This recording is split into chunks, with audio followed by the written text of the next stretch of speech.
This is a pretty nice kitchen in this old house that me and my wife have got here. I like the way they did the kitchen. You know, it's a small kitchen, so you always got the countertop full of things when you're making a meal. There ain't a lot of room. And so the way they built this really is a nice thing. I like it. You need a cutting board. So there it is, right there. You get a built-in cutting board. This is a nice feature. You can call it a pastry board, a bread board. I like to call it a cutting board. You cut up whatever you want here, onions or carrots or fish if you want. And when you're all done, it just retracts. Well, if you cut up fish or something out here, you better lug it over to the sink, because you can take it right out like that. And then you can lug it over to the sink and clean it off. Well, this one's old. It's as old as the house.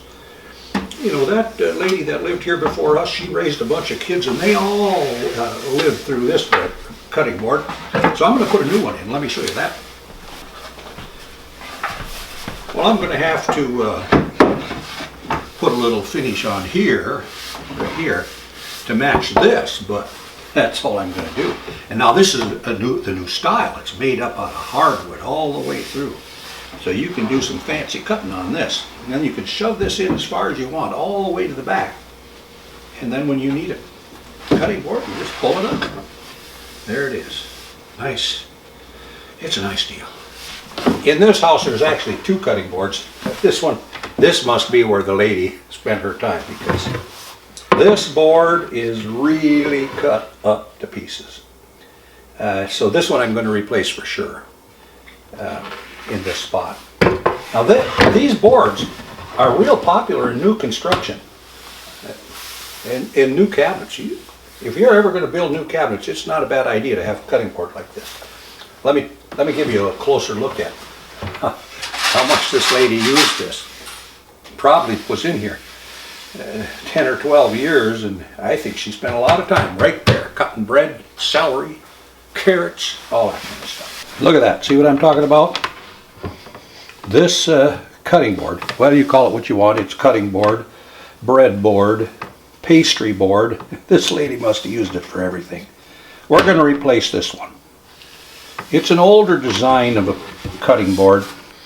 Quite a few years ago, they put a solid wood core in these things and a really thick veneer of maple top and bottom. Look at that good side right there. Nowadays, the breadboard is made with solid strips of hardwood, rubberwood, glued up side by side with food safe glue, and they're really nice. Now personally, I like to just have a cutting board like this right on the countertop. Let me show you that. So here's what I like. I've got one of those solid rubber wood like this, and glued up. And what I did, as you can see here, is I put rubber feet on the bottom of this so I can have it on the countertop. Then I can use this to cut up meat. I can cut up potatoes. I can do anything with this board. And then when I'm all done, I drag it over here to the sink, stick it in the sink, and slosh it off real good. That's what I do. So, a really good cutting board. You should get you some of these.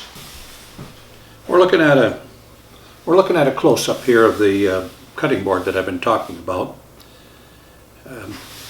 It's solid rubber wood glued up like that with food-safe glue. It's already sealed with a mineral oil, and you can keep adding mineral oil to it if you want to. I never do it. I cut so much stuff on there, I never even think about adding mineral oil to it afterwards. It's just such a good board, and I've been using the one I have for a long time. I just cut up a bunch of junk on it and wash it off in the sink, and it works just fine. Here's a nice thing about this cutting board. You have oak on one end and maple on the other. So it doesn't matter what kind of cabinet you've got, you can stain it and finish it to match your cabinet. Well, let's say you cut this one all up and it's looking kind of ugly, then you can just sand it down. Keep sanding it, and it's going to be just fine. If you get a really deep cut in there, and it embarrasses you to have that deep cut, look at this. There you are, another breadboard. Flip it over and use it again. Now the ones I was showing you in this house, they could be tipped over and used on that side, but I wanted solid wood. And that's what I got with this Rubberwood. Very nice cutting board.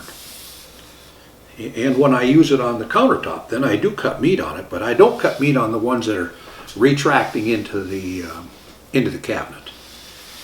I like to just put breadcrumbs on them and let the breadcrumbs go inside the cabinet. The mice need something to eat too, you know. We don't got no mice here because we got cats, so we don't have mice. And we don't let the crumbs go in there either. We wipe them off.